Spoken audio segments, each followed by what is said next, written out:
Okay, so today we are making spicy mustard salmon, and we have about 2 tablespoons of honey mustard in there. Add 2 tablespoons of olive oil. Add 3 tablespoons of brown sugar, 2 tablespoons of smoked paprika, 2 teaspoons of black pepper, half a teaspoon of cayenne pepper, teaspoon of onion powder, teaspoon of garlic powder, half a teaspoon of salt. We're gonna stir it up and taste it and see if we need to add anything else. Taste it. We're gonna add a half a teaspoon of black pepper, like half a teaspoon more of cayenne pepper. Add some more smoked paprika, like half a teaspoon. So we're gonna add about like a tablespoon of mustard.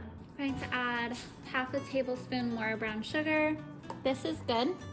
All I'm gonna do is add about 2 tablespoons of water so we can easily put it on our salmon. So this is the consistency we want. It's kind of liquidy and runny so we can easily pour it on the salmon. I have 2 pieces of frozen salmon here. So I'm just going to kind of like pour this on top.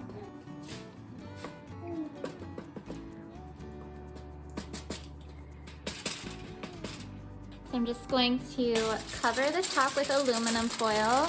We have an oven preheated to 450 degrees, and I'm gonna cook it for about 35 to 40 minutes, checking the temperature frequently so it reaches 160 when we take it out and it's not hotter than that, otherwise the salmon will be too tough.